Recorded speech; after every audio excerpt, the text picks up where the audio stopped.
একদিকে ক্যারিবিয়ান সাগরে সামরিক তৎপরতার জোরদার ভেনেজুয়েলার সাথে উত্তেজনা, অন্যদিকে ডেনমার্কের স্বায়ত্তশাসিত অঞ্চল গ্রিনল্যান্ডের দিকে চোখ যুক্তরাষ্ট্রের।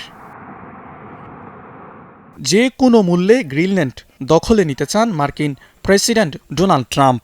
তার এই মরিয়া অবস্থান আবারও সামনে আনলেন তিনি। এবার বললেন, জাতীয় নিরাপত্তার জন্যই গ্রিনল্যান্ড যুক্তরাষ্ট্রের প্রয়োজন। সোমবার ফ্লোরিডার পাম বিচে সাংবাদিকদের মুখোমুখি হন ট্রাম্প। বলেন, এই বিষয়ে নিয়োগ দিয়েছেন বিশেষ দূত। আমাদের জাতীয় নিরাপত্তার জন্য গ্রিনল্যান্ড দরকার।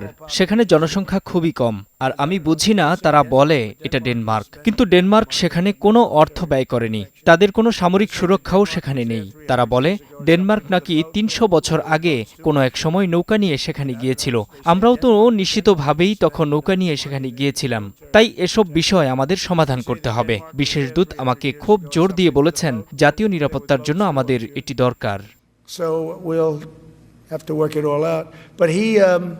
ভেনেজুয়েলার মতোই গ্রিনল্যান্ডের খনিজ সম্পদে নজর রয়েছে যুক্তরাষ্ট্রের। চীনের রপ্তানির উপর নির্ভরতা কমাতে চায় হোয়াইট হাউস।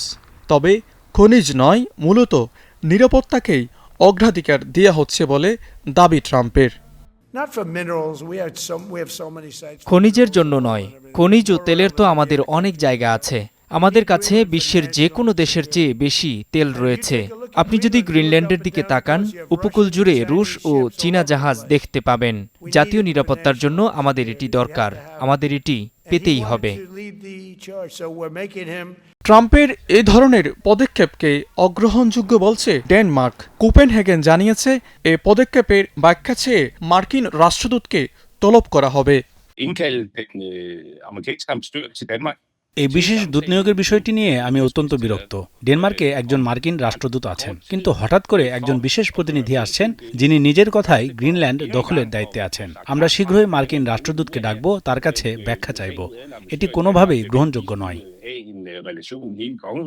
অন্যদিকে যুক্তরাষ্ট্রের এই পদক্ষেপ ডেনমার্কের সার্বভৌমত্ব লঙ্ঘন বলে মনে করছে ইউরোপীয় ইউনিয়ন। যুক্তরাষ্ট্রের সিদ্ধান্ত নিয়ে এখানে মন্তব্য করা আমার কাজ নয়। তবে ইউরোপীয় ইউনিয়নের অবস্থান সম্পর্কে আমি এটুকু বলতে পারি, এ বিষয়ে আমাদের দীর্ঘদিনের অবস্থান। ডেনমার্কের ভৌগোলিক অখণ্ডতা, সার্বভৌমত্ব এবং এর সীমান্তের অখণ্ডতা রক্ষা করা ইউরোপীয় ইউনিয়নের জন্য অত্যন্ত গুরুত্বপূর্ণ। গ্রিনল্যান্ডের অর্থনীতি প্রধানত মাছ ধরার উপর নির্ভরশীল। অঞ্চলটি খনিজ সম্পদেও ভরপুর। ভূরাজনৈতিকভাবে দ্বীপটি ইউরোপ ও উত্তর আমেরিকার মধ্যে কৌশলগত জায়গায়, যা যুক্তরাষ্ট্রের ব্যালিস্টিক মিসাইল প্রতিরক্ষা ব্যবস্থার জন্য গুরুত্বপূর্ণ। মাজিদ শাহরিয়ার, স্টার নিউজ।